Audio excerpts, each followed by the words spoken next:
Oh, good morning, and thanks for coming. Welcome to this session of EOR Insights.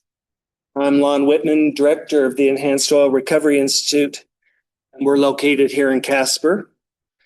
These events, EOR Insights, were created a few years ago for a quarterly industry interactive platform. And these presentations generally are about 45 minutes, and then we allow plenty of time for questions and answers, which is sometimes more important than the presentation. I just want to let you know our next EOR Insights is scheduled for August 12th. It'll be here also. You can get that information on our website, Wyoming.org. Before we start, I just want to acknowledge a few people that are joining us today. Representative J.R. Riggins, and we certainly appreciate the legislative support at EORI. Also, our oil and gas supervisor, Tom Kropatch, is with us. And online, we've got a good number of folks as well. We have a couple of our technical advisory people that have joined today. There's a couple of DOE NETL people that have joined the meeting. And we have two from the Wyoming State Geological Survey. Plus, we have about 14 Wyoming oil and gas companies represented either live or online. So we appreciate the support and the attendance, and thank you all for joining us. I also would like to make a special thank you to True Companies, who've been a supporter of EORI since 2004 when we started. Both Hank and Dave have served on our commission. And True Companies continue to support us, allowing us to use this great room for these EOR Insights. So a big thank you to True Companies. So once we get that done, we'll go into the presentation.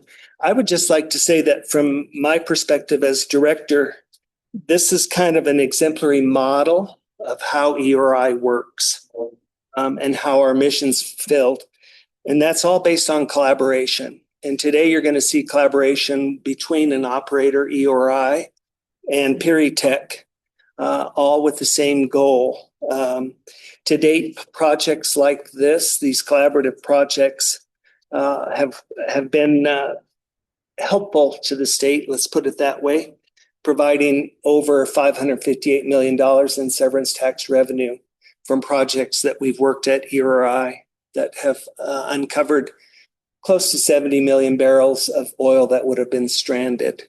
So it's an important part of the state's industry, and collaboration is key. And I think today's presentation, you'll see how that collaboration works to get to the goals that the operator is looking for. We're highlighting today a current project at EORI between Wyoming, Montana Oil and Gas Company at their Black Bank field. Production from that field's from the complicated muddy reservoir. It's a focused reservoir at EORI. We believe there's substantial upside production available if some of the key challenges can be overcome. So we'd like you to enjoy this and see if we can help answer some of those questions that we're tackling around the muddy presentation or muddy formation. We have three presenters today. Dr. Maziar Arshadi, he's vice president with Piri Tech. It's part of the Center of Innovation Flow through Porous Media in Laramie. That lab is an important collaborator with EORI when we need core work done. Dr. Arshadi is the vice president of Piri Tech, where he supports the company's day-to-day operations and business activities. He earned a PhD in petroleum engineering from the University of Wyoming and has a number of 14 years plus experience in both technical and leadership roles. And as I mentioned, Piri Tech and the Center of Innovation Flow through Porous Media are an important collaborative partner for EORI. Presenting for the company is Joe Corning. Joe is a Vice President of Operations and Development with Montana Wyoming Oil Company, located in Billings. His focus is on transitional energy project development, enhanced oil recovery, and brownfield renewables. And leading the project at EORI is Steve Whitaker, that many of you know. Steve's Senior Petroleum Geologist with EORI and highly experienced with work independently on his own and in multiple levels and covering multiple and numerous aspects of the oil industry. So let's bring the presenters up and we'll get this kicked off. Thank you.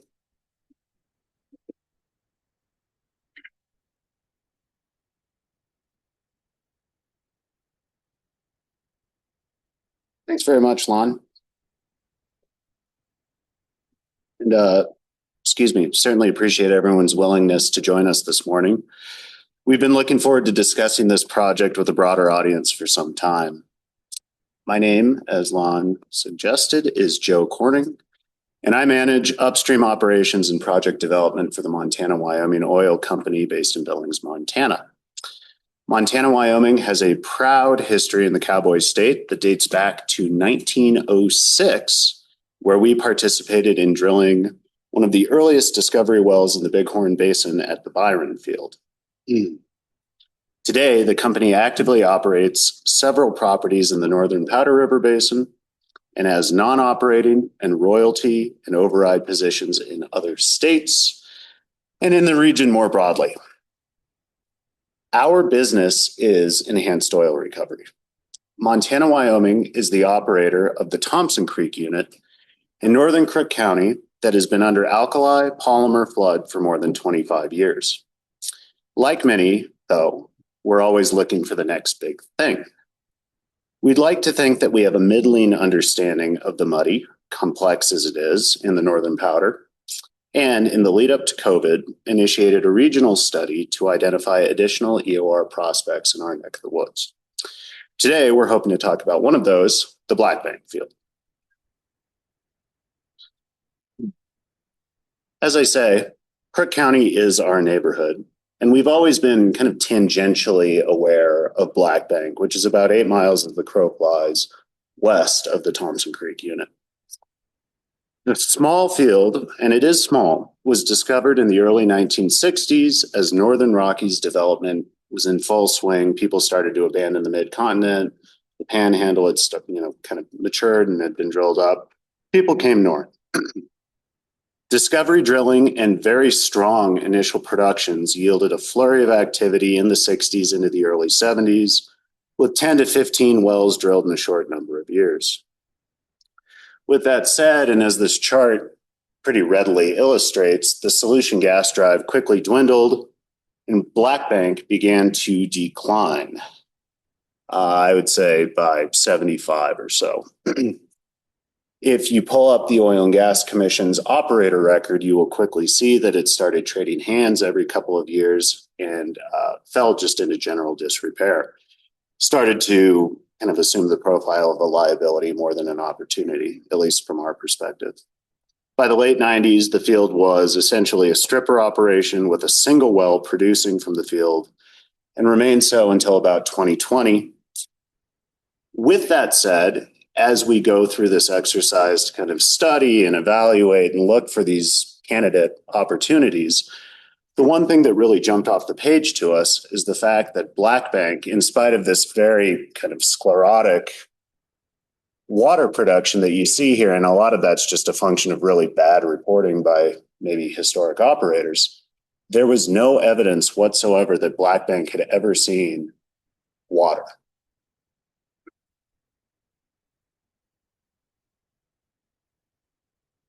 So looking just at a timeline from kind of our perspective, with our eye toward expansion, we approach Blackbank as we do the majority of our acquisition and development targets. To begin with, we identified the incumbent operator, knocked on their door, and negotiated an option to acquire the legacy operations as well as, and maybe more importantly, a core lease that was held by production. With that in hand, that gave us the confidence to initiate a mineral investigation, which resulted in a very serendipitous discovery that Blackbank happened to be exclusively fee acreage, which is to say Blackbank is 100% privately owned with no federal or state interface beyond that we enjoy with the commission. So with the additional leasing executed, we felt confident enough to exercise that option, and we began assuming those ops. With the ops in hand, the core HBP lease, and about 1,000 acres under lease, we brought an application before the commission for both unitization and an aquifer exemption. That happened in March of 2022, and I don't know if I can flout or brag about this or not. It was approved 2 months later, which I understand if it's not the record, it's knocking on it. So we were very pleased.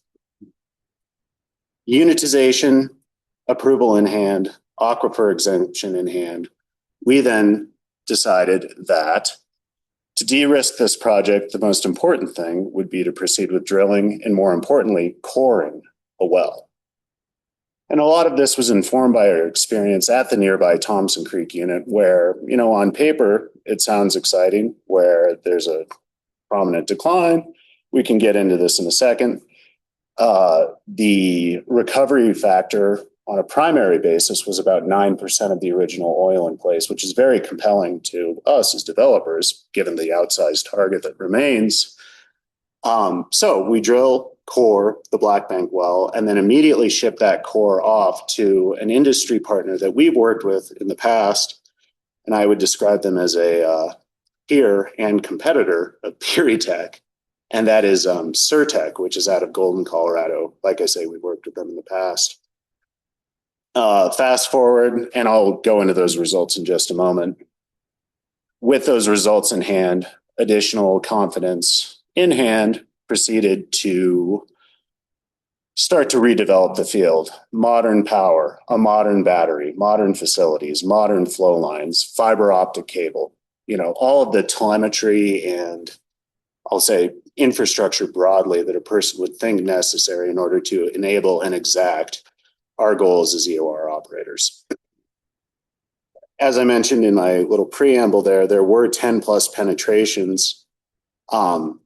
9 of them had been plugged out. And so in 2023, 2024, and into 2025, we had the ability to recycle or harvest those P&As, drill out the cast iron bridge plugs, the cement retainers, whatever it might be, and resurrect those wells from a previously P&A status.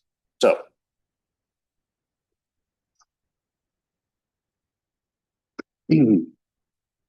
maybe just quickly to touch on the opportunity that we as developers were intrigued by when we started to look under the hood at Blackbank.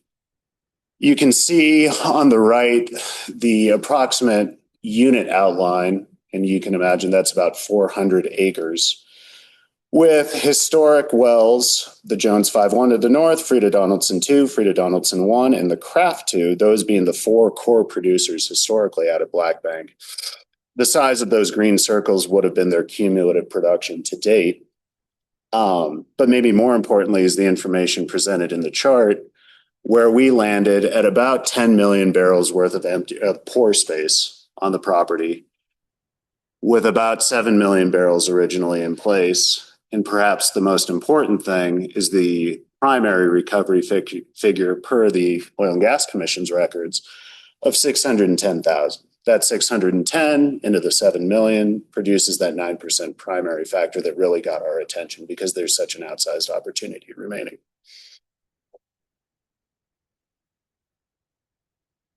Just quickly, that is that unit boundary. I know you have to kind of squint, it's in purple, but it gives you a sense of the productive area as best we could tell from our geologic and engineering research. As I mentioned, we zipped 60 feet of core that included the Mowry above, the confining shale, and the Skull Creek below, the confining shale below, to Surtech down in Golden. And, our initial approach was informed by our relative success at the Thompson Creek unit from a chemical EOR standpoint. Again, Thompson Creek is an alkali polymer flood. So we said, similar geology, little deeper, rock looks a lot the same, they're 8 miles away. Why wouldn't we? Could lightning strike twice? Can we approach this from a chemical EOR perspective? And what you're seeing here, and I can explain it because not everybody's going to be familiar with this. The y-axis is going to be the recovery as a percentage of original oil in place. The x-axis is cumulative produced fluids or cumulative injection fluid. And what's compelling, of course, is the relative steepness of these curves. As you can see at each of these steps, and I see 3 of them, there's the first vertical bit, the second vertical bit, and the third. The first would be the injection of just water. The second would be the introduction of polymer for mobility control. And the third would be the introduction of an interfacial tension reducing agent, specifically an alkali product, and that can either be soda ash or caustic soda. In this case, it's caustic. The headline, of course, is the height that cumulative curve reaches relative to the y-axis, which is almost 85% of the original oil in place, can be recovered in a lab setting at Black Bank, which, you say, what's a compelling primary factor to you folks? 10, 15? What's a great water flood? Maybe matching that, another 10 or 15? Suddenly, we're playing ball. The problem, of course, and this is what we quickly realized, and where I'm going to hand things off to Steve and Maziar shortly, is the x-axis, which is the cumulative produced fluids. You are seeing that recovery factor is realized after 160 pore volumes are pushed through that reservoir. So, clicking back just a couple, if the original pore volume is approximately 10 million barrels, and we can collectively do some mental math here, and I'm no good at it. So 10 million barrels is one pore volume. Help me out. 100 pore volumes would then be 1 billion barrels. So if I can maybe come up with 2,000 barrels a day to inject, I think that's 5,000 years. Did I get that right? Maziar, help me. I don't have the PhD. We quickly discovered that, for as compelling as this appears at the lab bench, functionally in the field from a deployment, development, and execution standpoint, this isn't going to work. So, from an optimist standpoint, with the rainbow and the pot of gold, after Certec, like I say, with that information in hand, we then initiated injection using produced or connate water only, quickly realizing that we were on a treadmill that we could not catch up to. So we injected produced water with low concentration polymer, and more than anything, we were very pleased to have confirmed injectivity. The reservoir was very, very receptive to that injection. The problem, of course, is the lack or absence of volume.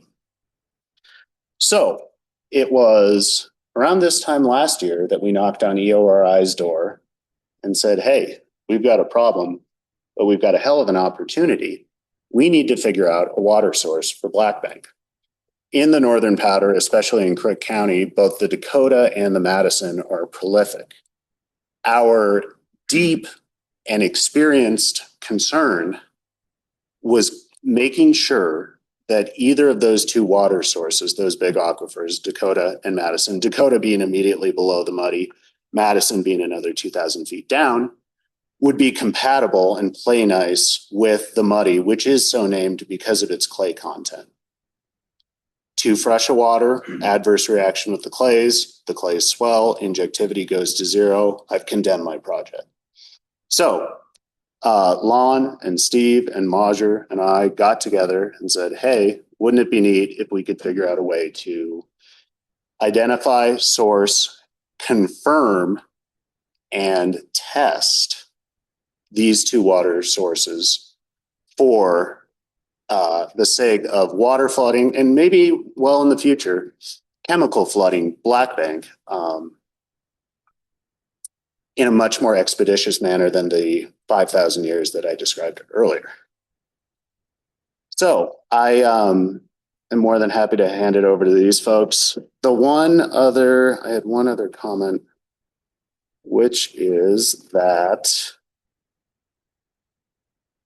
as I'm sure this audience is well aware, enhanced oil recovery projects are a very different breed of cat, especially compared to what seems to be dominating kind of the press and the development narrative here in Wyoming at the moment.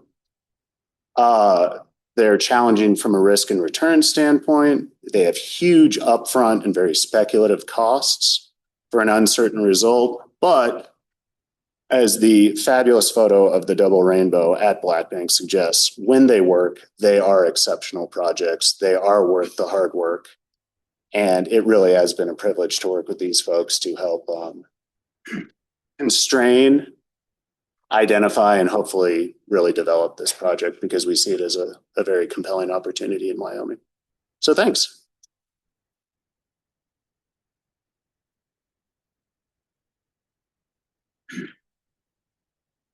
So as this slide says, understanding the geology and the reservoir dynamics of any field is pretty key to trying to optimize the recovery.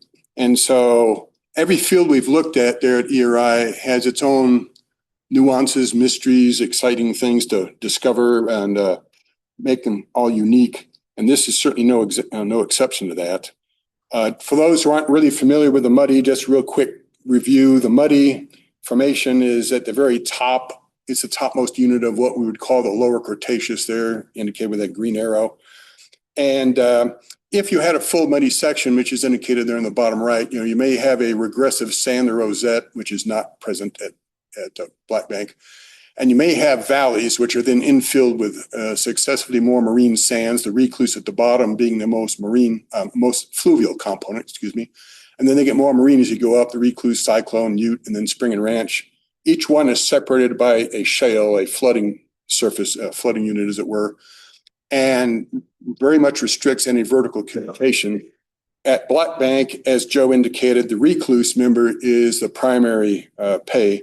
And also there on the left, the strat column shows where the position of the two potential aquifers are for this program. There are the Dakota and the Madison Formation, the limestones of the Madison over there, which is something we're keenly interested in about, as he indicated, whether those brines would be compatible with the Muddy, because we know there are big problems in the recluse, especially in the west of this area here, certainly over by Kitty, Recluse, and Otokovan Fields as an example.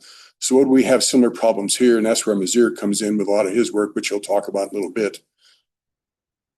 So the Muddy, as Lon indicated, is a really important reservoir. It's one of the reasons why we concentrate on it. It's made already over 300 million barrels and has a lot of room to make a lot more.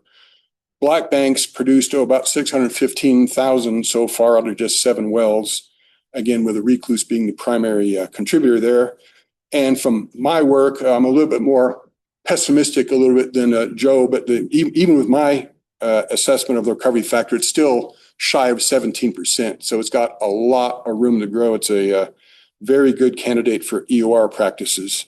And so the goal of this project, again, is to find a way, if we can determine how to optimize production at Black Bank economically and use it as an analog to similar fields.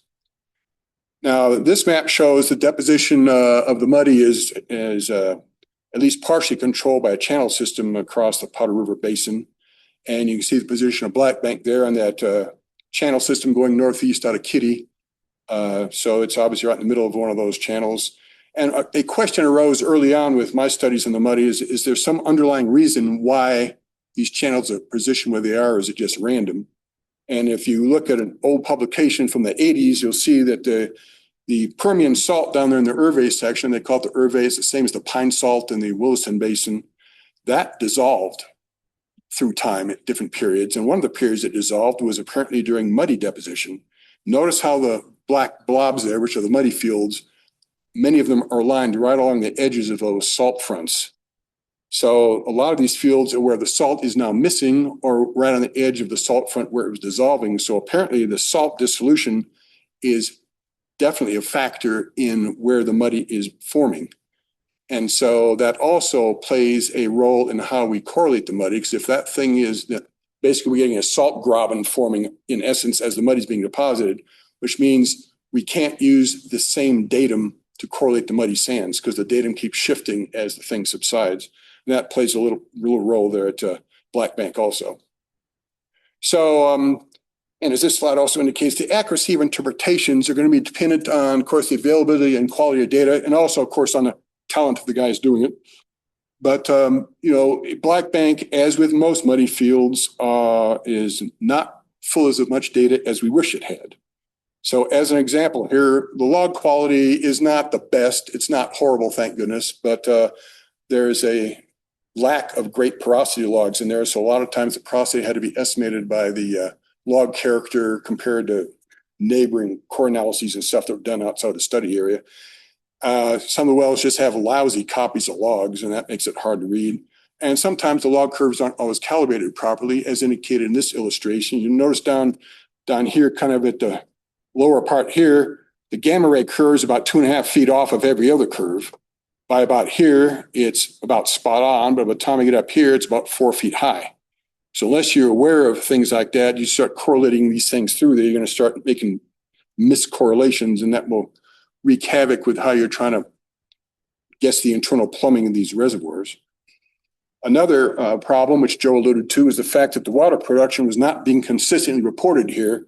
In this example here, you can see how there's apparently no water production early on, then suddenly we have a boom of water production here, then suddenly no water production again, little smattering in a period of no water production. Then finally, by the time Montana, Wyoming oil gets over, we finally have good reports on the water production. Well, turns out this is pretty fresh water and they could surface discharge it. So they just didn't bother reporting what they were producing, which creates interesting things when you're trying to history match. Of course, it's really easy to history match when you have no data. So another factor is that, like in the one core that was taken here in the field, in the Black Bank Muddy Unit number 1 well, they weren't able to get the porosity logs down in the hole.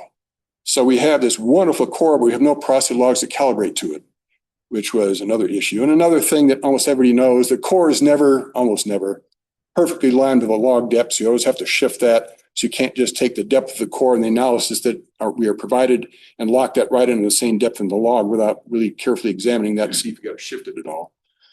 Now, the core was analyzed, as Joe indicated, by SERTAC back in 2022. But as we're about to see, they didn't thoroughly analyze it. So we really have, again, a lack of data on the quality of the reservoir because they didn't really fully look at the core. Hence why we had to enlist the help of Maziar here. So what they did do with the core, though, is they had a very detailed core description there shown on the left, which is a big help. And that was, we don't usually get that. Usually they say sandstone. Well, thanks, I know it's sandstone, but here they're actually talking about cross beds and finding upward sequences and things. So that was a big help. The red lines there kind of show how you have to shift the core to match with the log depths. And you notice up here at the top, even highlighted in yellow up here, that they're talking about how you shift the core 2 feet here, a little bit different depth, you got to shift it 4 feet, another different depth, you got to go back about 2 feet shift. So as long as you adjust it properly, that's fine. That's old news for a lot of folks, but some of the new people starting up, they don't realize fully that they got to keep adjusting the core to match the log if you're going to do this work right. But what we did glean from this is that there's several different periods of deposition in the muddy, and particularly in the recluse. And it isn't just one consistent deposit. There were interruptions in deposition and probably local unconformities as the sea pulled out, then came back in again, pulled out, came back in again. So it made for a very dynamic reservoir and its depositional history. And of course, that's prone to the muddy throughout the basin, which is why it's such a doggone complex reservoir.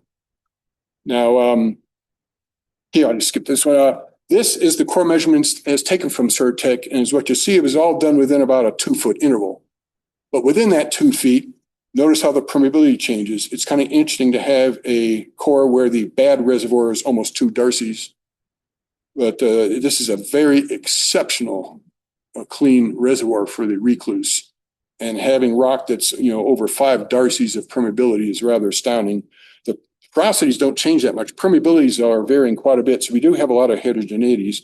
So with this, we did send it down to Piri Labs, and they did an analysis on a bit more plugs here. And you can see with this distribution how the permeability and porosity range throughout at least the recluse section, which is what we're really interested in. And again, the best permeability there being over 7 Darcys and stuff down in the single digits. So it's a very heterogeneous reservoir. If you did a Dijkstra-Parsons ratio on this, it would be stunningly high, like in the 0.98 range. It's rather amazing. So it's a very heterogeneous reservoir.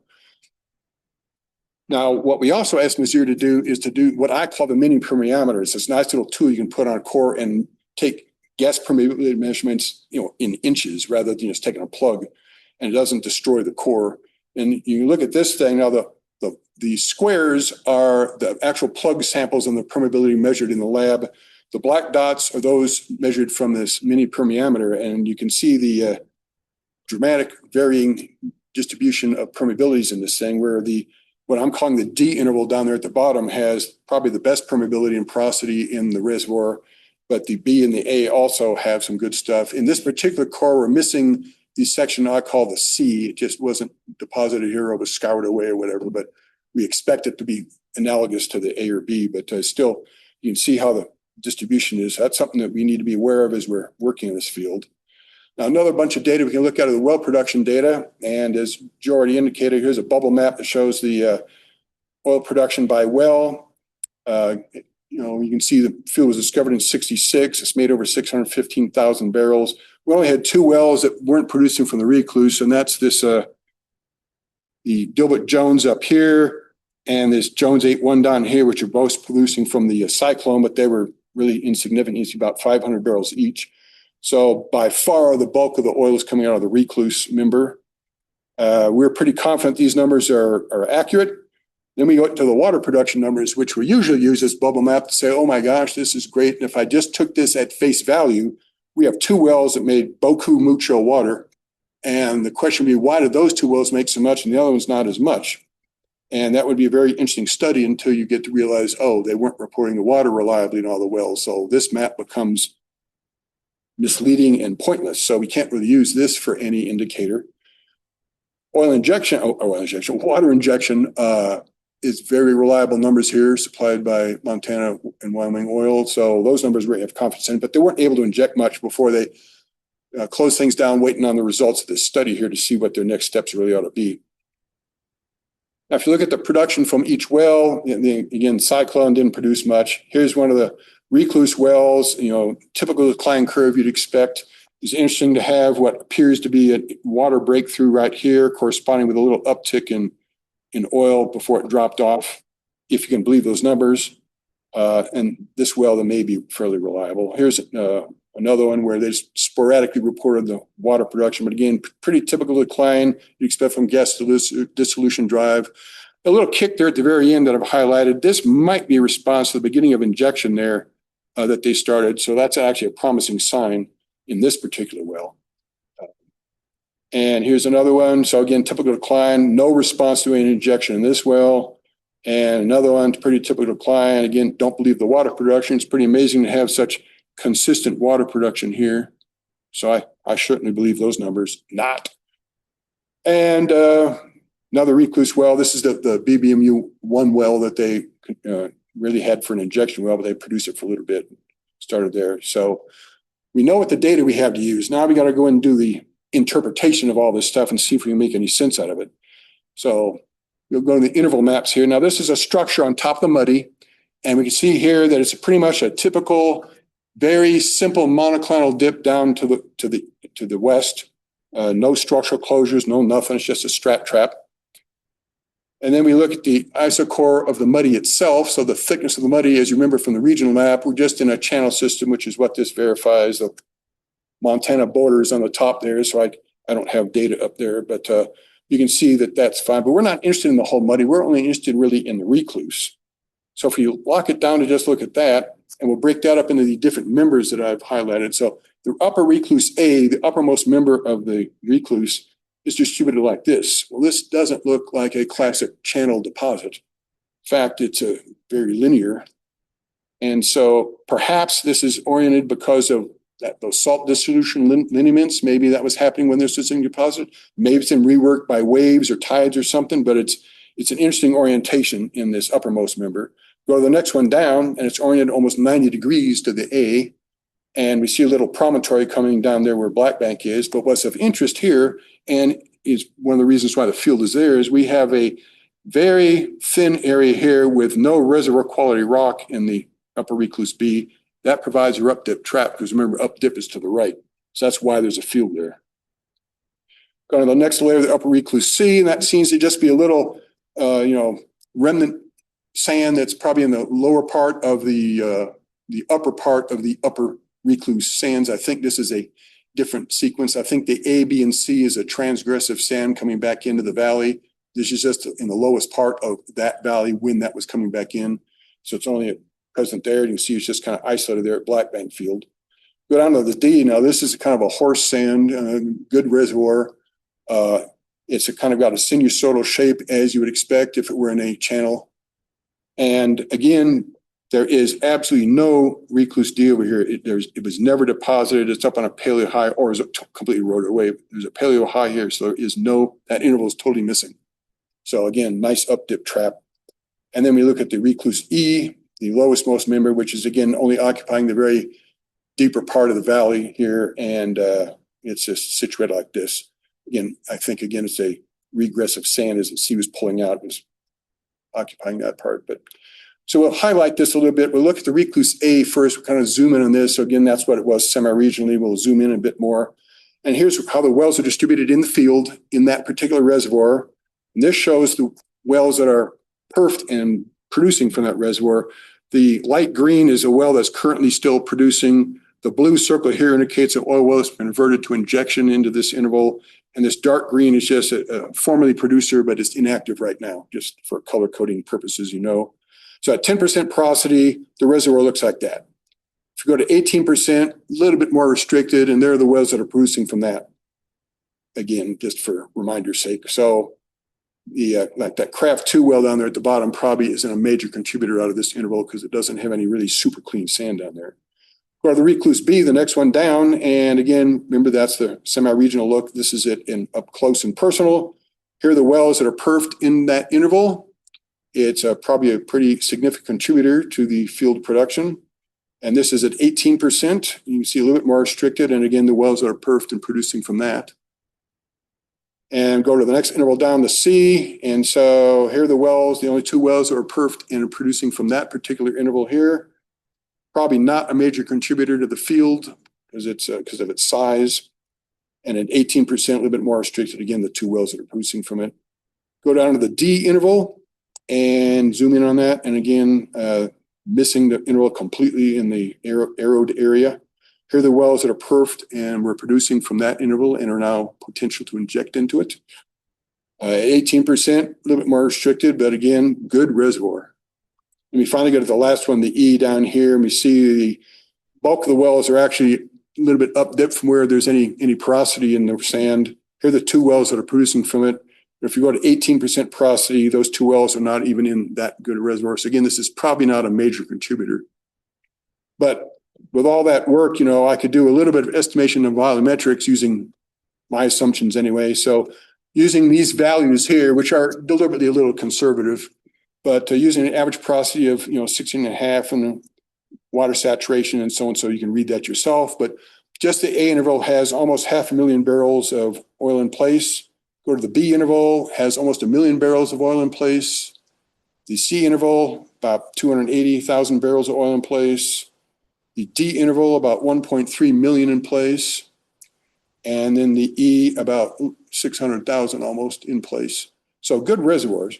If I add those all up from my conservative estimates, we come out with over 3.6 million barrels in place. And again, at the oil that's been produced from just the upper recluse, that gives us a little bit less than 17% recovery.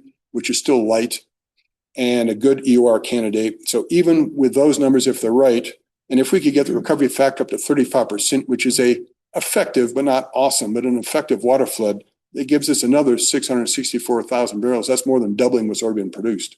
So that's a significant thing to be trying to do. So I asked my good friend and colleague, Sritran Lee, to run some simulations, build a 3D geological model based on my work, and plug it into our Petrel model and simulator. And I asked him to do 3 scenarios to start with, because I was a bit concerned that with the best permeability and porosity in the lower part of the reservoir, if they perf the entire reservoir and start flooding it, most of the water is going to go into that bottom zone, and you're not going to flood the rest of it very effectively. So if that's the case, what would happen if, let's take one of the wells, and in this case, let's take the Black Bank Muddy Unit number 1 well, and only open it in the upper reservoir, and in the other injector up here, the Clifford Jones, only open it in the lower reservoir, and run through the simulation. What would that do? Well, that shows us it makes significantly more oil doing that, because we're forcing water into both of those zones instead of having it get robbed by the highest perm. And then I just flip those 2 wells in case 3 there, where we have the BBMU1 open in the lower and the Jones well open on the upper, and it made still more than the standard rate, but not as good as case 2. So the next slide, I'm going to show an animation of the simulation. We're going to be looking at a cross section, basically just running straight north-south down through here is going to be what the slice is. So through these wells. So the BBMU number 1 is going to be off the track a little bit behind the cross section. But what you see, there'll be a panel in the top right corner here. This is going to play automatically, is why I'm prefacing this. In the top right corner, which will give you the timing, show the date as the thing advances through time.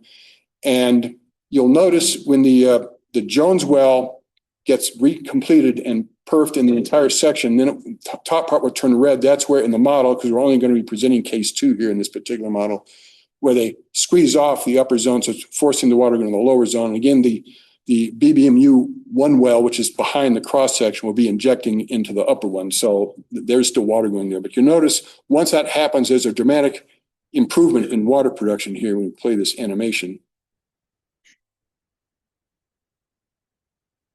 Now, this black line in the middle is a separator between the upper and lower portions of the upper recluse there. You notice how the lower recluse is providing most of the oil in this particular simulation. And pretty soon in here is where they recomplete the well. You see the perfs expand in the Jones one, turn red, and now notice how more rapidly the water is, oil is withdrawn, the water saturation goes up as we play that out. So that shows that we need to play little games with this reservoir because of the outstanding porosity and permeability we have here. We got to make sure we're getting water into all the zones. And this is just a straight water flood. We haven't modeled the polymer flooding yet, but that will be a future effort. And of course, there are other things we can do, variables to play with this thing. But right now, this tells us that we think we can dramatically improve production there at Black Bank very economically. And so I'll turn this over now to Maziar, where he's going to talk about what they did down there in their labs to not only document the quality of the reservoir, but also the compatibility of the brines from the Dakota or the Madison with the recluse here, because we know it's problematic in other parts of the reservoir, but would it be here?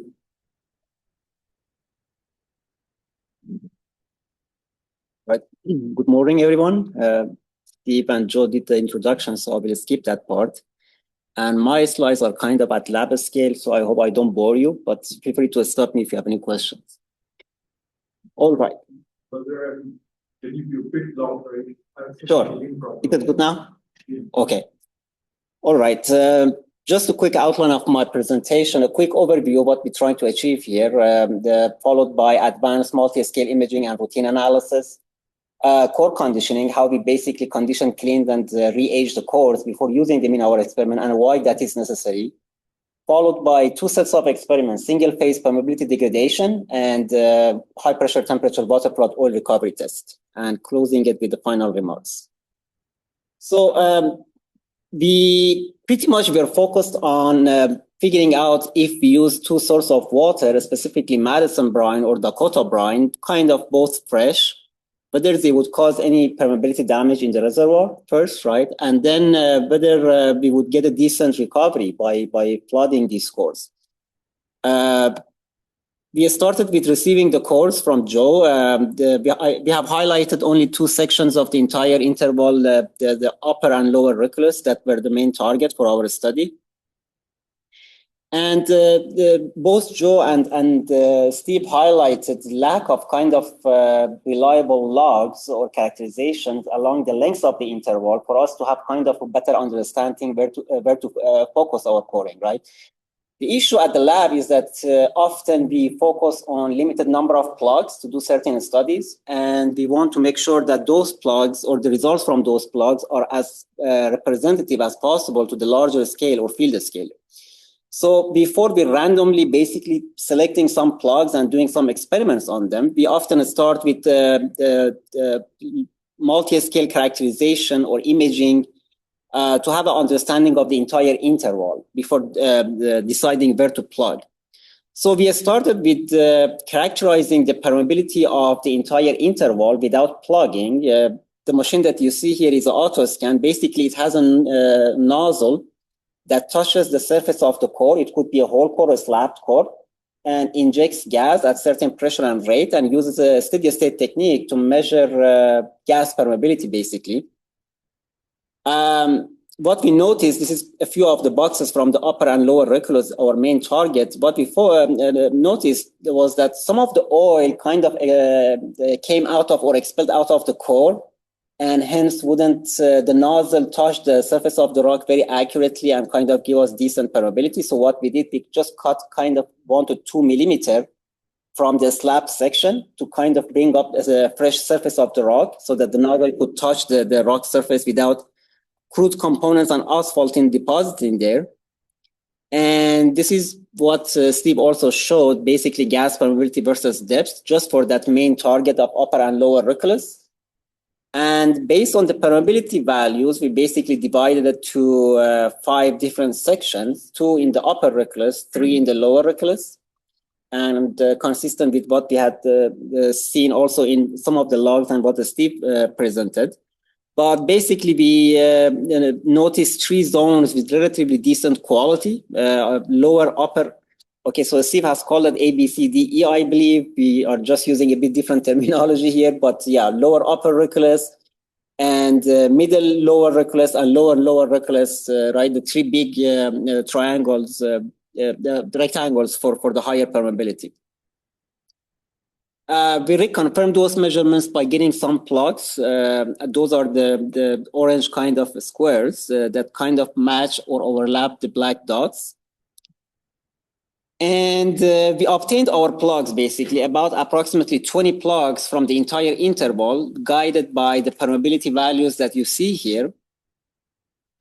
And we started with imaging those with kind of a macro scale imaging. This is a robot CT scanner, very similar to kind of a CT scanner that you see in hospitals, with this difference that can scan multiple samples at the same time.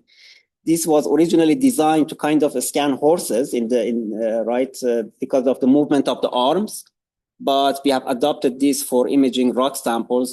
This machine not only can scan dry samples, but also wet samples, meaning that while you are flooding it with oil, water, gas, right, the scanner can give you 3-dimensional saturation maps. But anyway, we scanned all the plugs that we had obtained just to make sure that they don't have any fractures or heterogeneities that would impact our recovery results. Or if there are some, we would be aware of it and kind of consider those samples as outliers. One thing we noticed at this scale of resolution, we are talking about 250 micron resolution, so you cannot see the actual pores yet. But we noticed some type of bugs that often you see in carbonates, and Steve probably can explain that. But anyway, we kind of, the resolution was not high enough for us to see the porous space. So we imaged the rocks with much higher resolution and macro CT scanner that goes down to about 1 to 2 micron. And I am just showing you samples that are representative of those 5 zones that we selected, right? The rectangular that you saw, upper, lower Reculus sections. So this particular sample, very low porosity and permeability. You don't see much porous space, really. A lot of cement and mud. That is the lowest permeability that we had, which was the upper Reculus, if I remember. Next one was the decent permeability zone in the upper Reculus section. We see decent porous space with some mud invasion. This was the section, the top section of the upper lower Reculus that had relatively low permeability, and high resolution images explain why. We have decent porosity, but a lot of mud invasion and cementation that kills the permeability. And these and the next one are basically our mid and lower part of the Reculus, and the highest permeability, and as you can see, relatively nice, clean sandstone. That you can see the porous space. By the way, this is, as it is clear, those grains, the scale grains are kind of the grains, quartz, right, particles. And the black areas are all the porous space in the rock.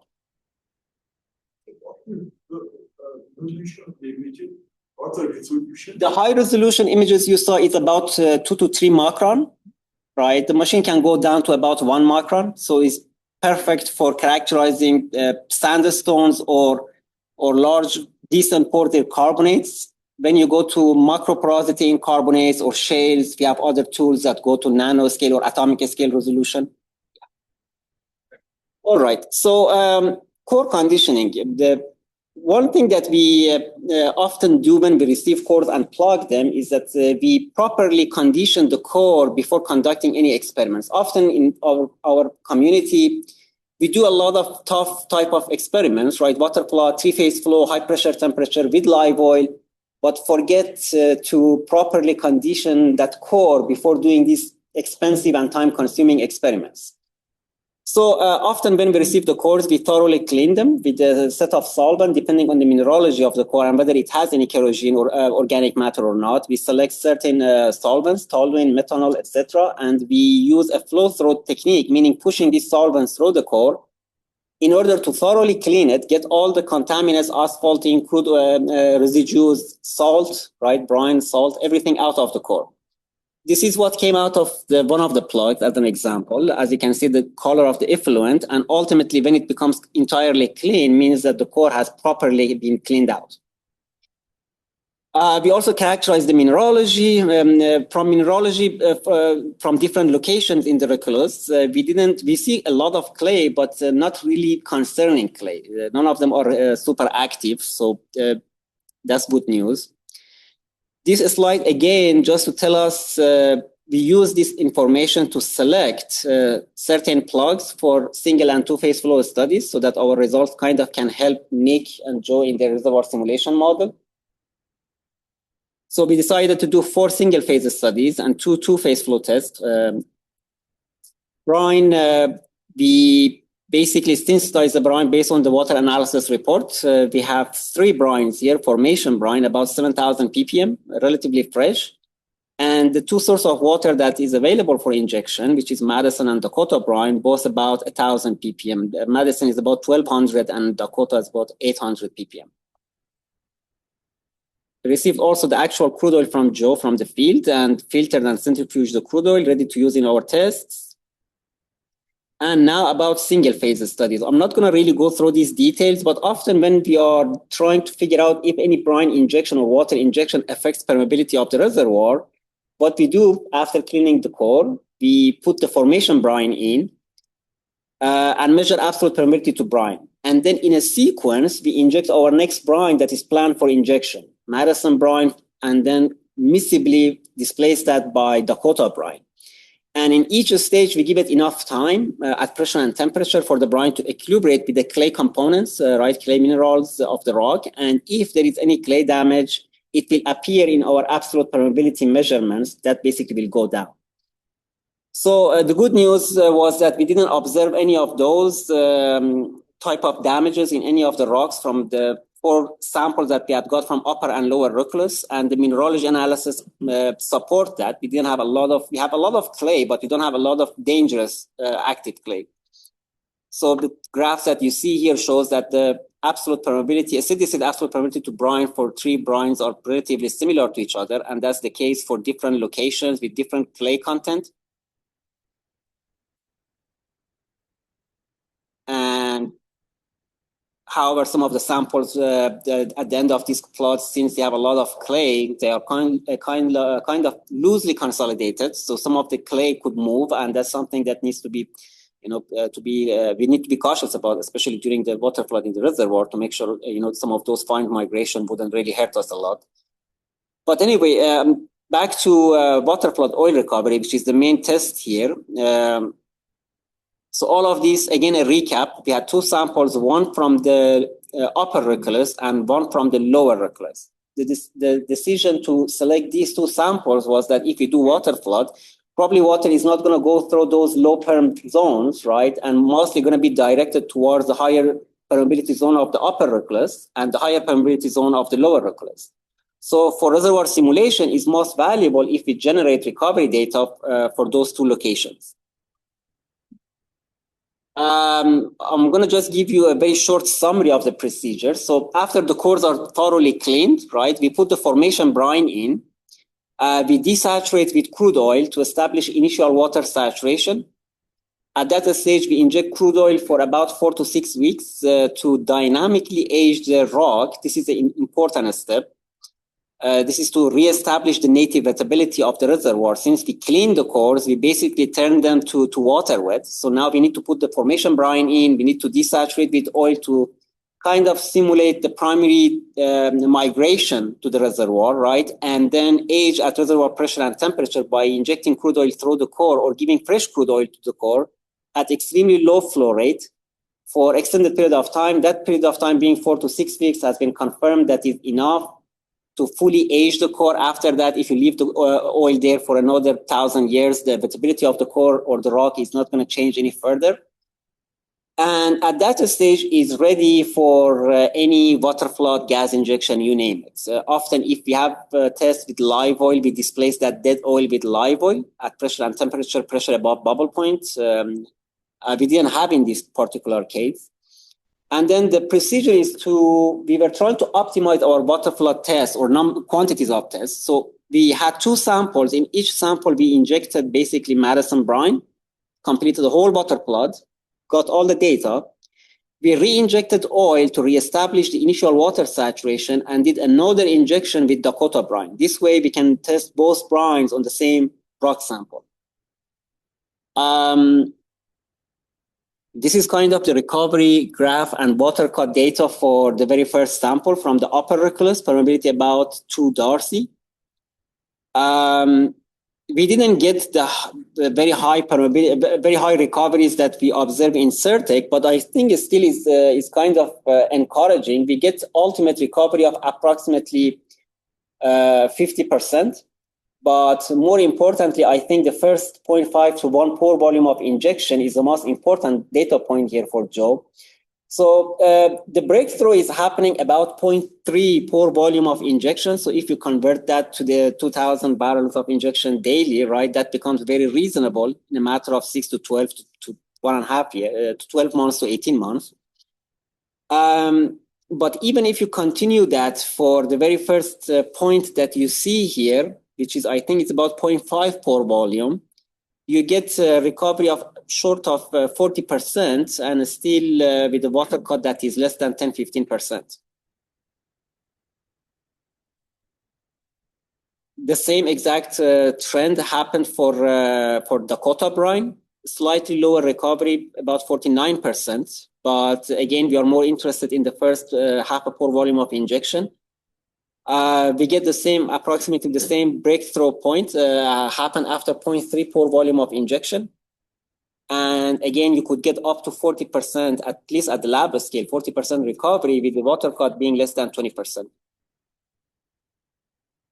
Comparison between the two brines. So our recommendation to Joe and Steve was that we don't see significant difference whether you utilize Madison brine or Dakota brine. And to be honest, we are relatively very close to each other to begin with, right? They are 1200 ppm and 800 ppm. Brine composition, the ion composition is a little bit different. So that's why we were a bit worried. We wanted to confirm that, right? Some of those ion compositions could react differently with the clay minerals. And hence the reason that we did test those. Summary of the recoveries.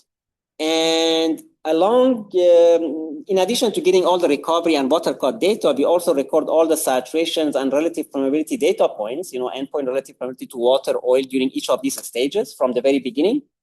And these are kind of the most challenging and difficult multi-phase flow data that you would need in a reservoir simulation to fine tune. So those are side products, and why not to get them and report them? One thing that we noticed, even there is no damage with any of the brines, but still there is a difference between gas permeability and brine permeability. And this particular example, you have about 2 Darcy gas permeability, and brine permeability of this formation brine at least is about 1500. So that still shows that there is some clay damage, or some clay interactions. I wouldn't call it clay damage, but I guess that is typical for a rock with this amount of clay. The second sample was from the lower Roculus, about 5 Darcy gas permeability. Liquid permeability to brine was about 3.5, if I remember Darcy. Same story, but since we have a bit higher permeability and a little bit higher permeability here, and maybe some level of heterogeneity, we can look at those images again. Our breakthrough was a bit shorter, about 0.2 pore volume of injection. And with 0.5 pore volume of injection, we could get to approximately 35% recovery factor, but our water cut would be approximately 50%. Right. So again, if you look at and zoom in only in the first 0.5 pore volume of injection, but ultimate recovery would be 57%, and you would basically get there after single digit pore volume injection if really needed. This is the second brine, the Kota brine, relatively similar behavior, and breakthrough was again faster, about 0.2 pore volume, and with 0.5 pore volume of injection, we get water cut approximately about 40 to 50%, and recovery factor about 40%, which is again encouraging. Comparison of the two, so no significant differences between the two, and recoveries, summary of recoveries. And again, all the saturations and endpoint relative permeabilities, or multi-phase flow data that you would need in your dynamic reservoir model. These are endpoint relative permeabilities. We did not intend to get the entire full curve, steady state water oil relative permeability, even though we can do that. But the objective here was really to just do the water flood piece. But having all the endpoints at the end of drainage, aging, water flood, multiple water floods, we could easily basically try to tune that to a EORI type equation and get the entire curve. And maybe run 1 or 2 points in between just to reconfirm those curves. Anyway, a lab study, right? Lab scale study still has some limitations in what we can do and how we can inform the studies at the field scale. But we did our best to kind of characterize the entire interval to have better understanding of the rock before selecting samples and subjecting them to certain experiments. We did the experiments in a way that can be helpful for field development in terms of injection pore volumes. And we didn't see significant damage with either of the brines used for flooding. Recoveries were encouraging, approximately 50%. But if we inject only 0.5 to 1 pore volume, right, in the course of 1 to 2 years, we could get recoveries of about 35 to 40%, with water cut being in the range of 20% in the upper zone and 50% in the lower zone. But with that, I again want to highlight what Steve mentioned, that there is significant variation in rock quality, porosity, and permeability with depths. So the results are encouraging, but that doesn't mean that all the recovery from the entire interval is like that. Certain areas are extremely tight and may not contribute. But the good news is that those probably would block the area for water and divert the water to the zones that are high in oil, right? The higher permeability areas, which we really want. But hence we recommended reservoir simulation studies to kind of tune the observations. With that, I turn it back, I guess, to Joe, right? Or Steve, or we are good. Sure. I don't have anything in particular. Have at us. All right. It's true. Did you have anything, Lon, or should we just start taking questions? Questions. Okay. Well,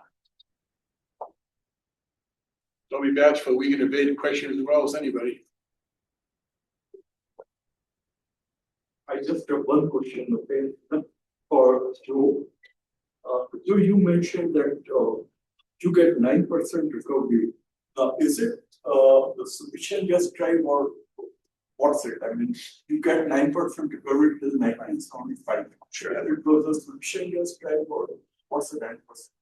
Yeah, the question was about the primary recovery factor based on our OOIP and not Steve's of 9% and where that came from and whether or not it's a solution gas drive reservoir. Yeah, that's All evidence points toward it being such.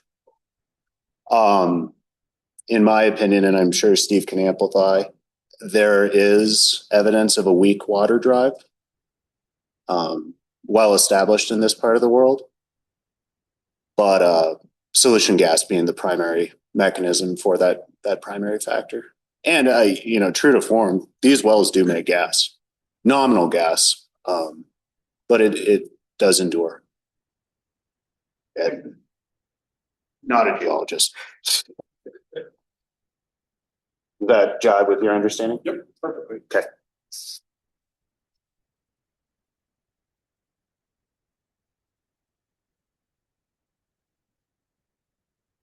Have at it, folks. I'm wondering, when you look at reservoirs that are very fresh, and this reservoir that you're dealing with is pretty fresh in comparison to what we usually. Certainly.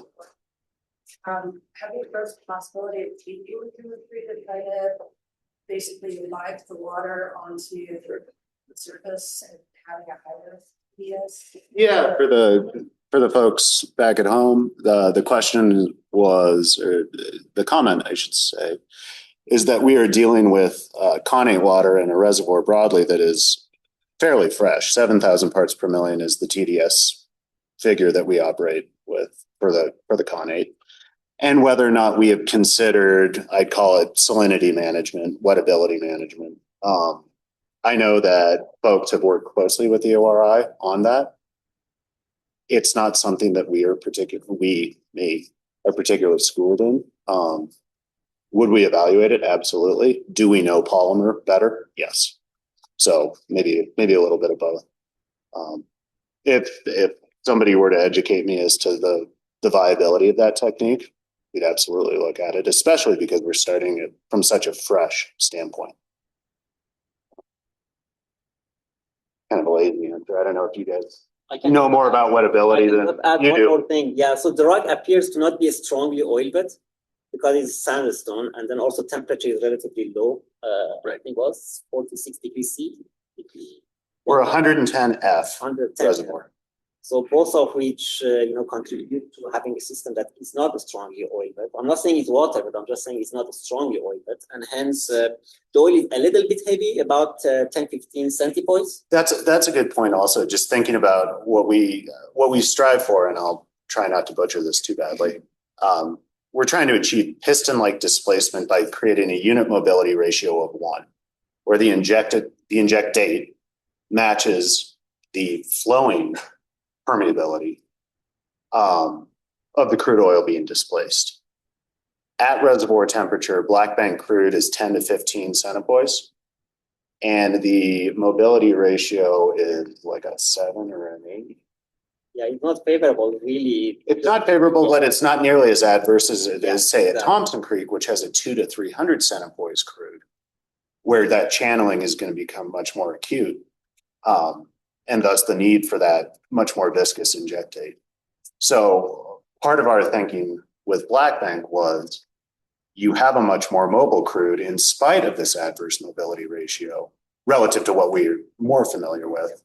And thus, as someone who specializes in operationalizing these techniques, is the juice worth the squeeze from a recovery factor standpoint of the complexity of polymer at the surface, the expense of polymer at the surface, the water chemistry problems of introducing an IFT agent like alkali, where solids are going to precipitate out if the water chemistry isn't right, yada, yada, versus just a conventional water flood, which, while lazy, may yield much superior economics. Did that answer the question? Okay. Yeah, my question is kind of general to the mining formation. Industry, Powder River Basin seems to feel that clay swelling is a big issue with fresh water. But it doesn't look like it's that damaging here if we use Dakota or Madison. Do you think that's due to how salty those waters are? Or are we mischaracterizing the Madison over the last 50 years? I have my answer, and then I'll let these guys crack at it as well. What I'm looking at is this. So two things. As mentioned, the connate water runs at about 7,000 parts. So it is inherently fresh relative to, say, San Andreas, Grayburg water of 250,000 down in East Texas or West Texas, excuse me. So you got a fresh water. So the delta between Madison and connate or Dakota and connate, there just isn't that much of a gap. Both of those are about 1,000 parts to our 7,000 parts. And maybe more importantly, and these guys can speak to the mineralogy more specifically, the real concern, the only real clay we saw was this kaolinite, which to my understanding is far and away the least reactive of the clays that tend to be found in the muddy. So maybe there's an element of just luck with our mineralogy from a compatibility and absence of swelling standpoint, but you guys could probably answer in a more wholesome way. Even I looked actually at muddy at a different location for a different project, so it's really variable from the location, the amount of clay and the type of the clay, right? And I think that would be our main driver here, whether we would have damaged clay swelling or not. Of course, what Joe said about the difference between formation brine and injection brine also being relatively similar, meaning that you are not giving a huge ion shock to the system when you inject 1,000 ppm, Dakota or Madison brine, because the system already was comfortable with the 7,000 ppm. So in other locations that injection and formation brine have more contrast and the clay type and content is different, you may have a different, kind of behavior. So we can't generalize it, what we have seen here. The only thing I'd add is this recluse here, I've correlated it back to like kitty. This is a younger recluse than the kitty recluse. So this would be, I call it an upper recluse, even though we have an upper and a lower upper. It's upper, you classify therefore the kitty field as middle, and then there's still a lower recluse. So currently in the literature, it's just upper and lower recluse. I've not introduced a third one. This is younger. It's a different recluse, and it has a much lower smectite content than does the stuff to the west, which is the real bugaboo about putting fresh water in there. So this is blessed by being a much cleaner sand, hence the greater permeability and porosity than we typically have in the main fields over there in the main part of the Powder River. And so we're always worried about the chemistry. And what's being alluded to here is the connate water by definition is compatible with the fluid.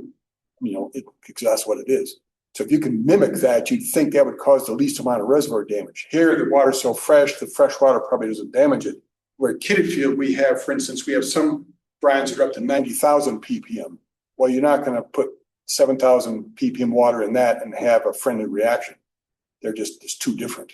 And so the connate water there would not be compatible with this type of stuff. So it's looking as though it's going to be area dependent in the muddy, which is yet another complexity with the muddy. The geology is complex enough, but it looks like the geochemistry is going to play a factor too. We got to worry about the mineralogy at that spot, whatever muddy field you got, and then what the brine content is there. And then basically you want to mimic that brine that's in that reservoir for your injectant.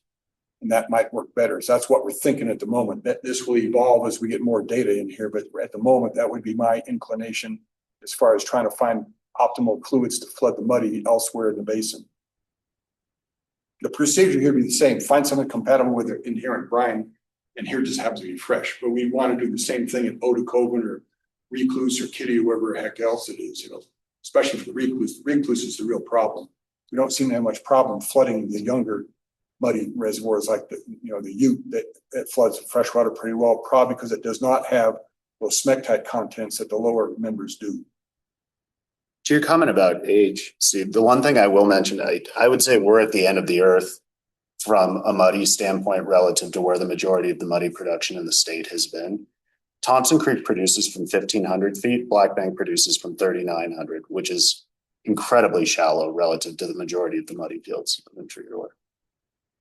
What are the gravities in the two fields? Or gravities? Thompson Creek's about 19 with that high viscosity that I mentioned, and Black Bank's around 27. Beautiful oil. It's almost green and it smells like gasoline. I should have brought some. Would have passed it around. Really nice. Very extremely low sulfur for both. Great crude oils. You already flooding, you plan on flooding, and what's? No, it's a great question. Like I say, with the Surtec results in hand for the chemical EOR core floods, we rebuilt everything to make ready for injection. And the plan at the time was to take every drop of produced water and run closed loop, hydrate that with low concentration polymer and inject to confirm injectivity, which we did. Again, those volumes were so low relative to the task at hand that we quickly shifted gears and said, my goodness, we desperately need water. And thus the study for the Dakota and the Madison, respectively. The challenge to me now is, which one do you choose? The Dakota is obviously shallower, less expensive from a completion standpoint. In my opinion, it's less prolific from an output standpoint. The other benefit of going deeper to the Madison is that we operate, as folks in this room also do, in February in Crook County, Wyoming, and that water is going to come to surface at 150. And so there's something very attractive about having some heat. But the attendant cost of going 2,500 feet deeper from a completion standpoint, much bigger progressive cavity pump, flow line work, power, it's dimensional. I don't know, I'd ask the audience, based on what I see from a developer's standpoint, all signs point to go. And now it's a matter of execution.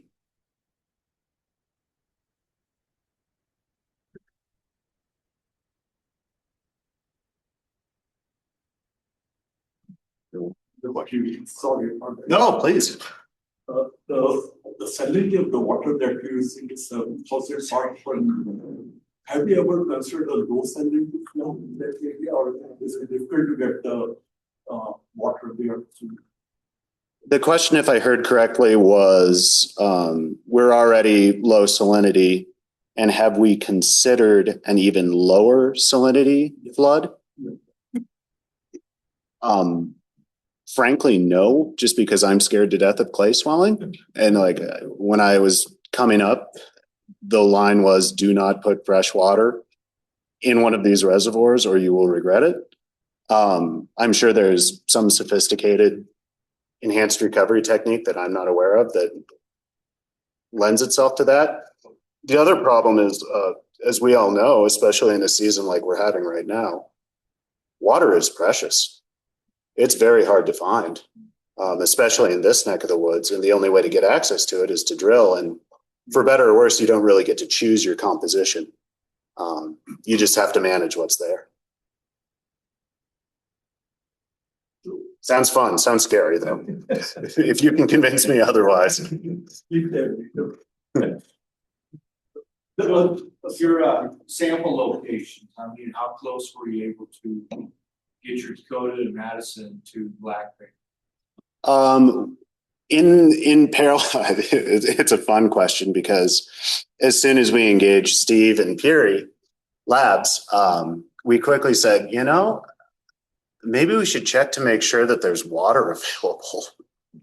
And then we embarked on a more limited regional study. And the good news is our geology suggests both are present under the unit and both would be prolific, hundreds of feet thick, accessible.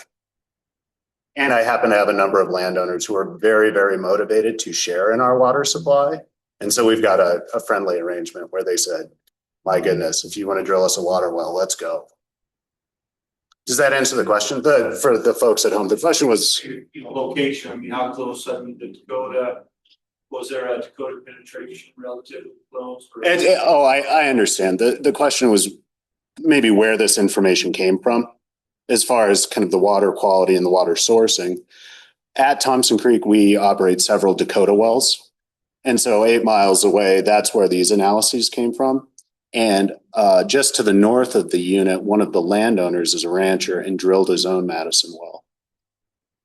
And that's where that analysis came from, giving us the confidence to say, hey, both of these are probably a more than likely option for a water flood.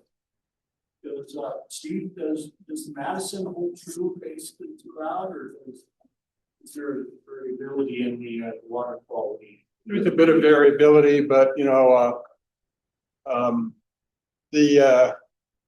haven't seen comparison between this Madison and further west. You'd think, it's being charged out of the Black Hills, this is gonna be comparable to stuff that's close to the Bighorns, as far as charge coming down from rainwater or something like that. So, but none of them are very salty. I mean, it's all pretty fresh. It's all decent output. So I don't think this is way far anomalous to what you'd see like over by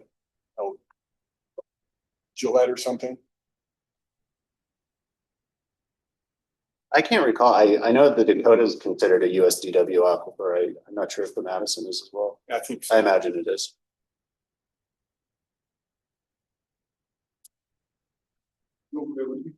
From this chemical URL. I would like to also that report that you sent with this feedback. The problem is that it's not the theory that you get unit mobility when you're doing polymer flood. It's the operational aspect of it. I mean, there could be some iron or some microfiber interaction that reduces the mobility of viscosity of polymer when you actually inject it in the ground. So when you theoretically, so certainly of this some theoretical and very good numbers, but when you look at the yield, if you're trying to achieve unit mobility, it's very, I mean, again, the operational aspect. Sure. If I hear you correctly, and help me out, the question is about, we do these evaluations, both the water flood only here, and then previously the work with Certec from a chemical standpoint. They create injectate that works at the lab bench, and the question is, what does that translate to from a field kind of operations and deployment standpoint?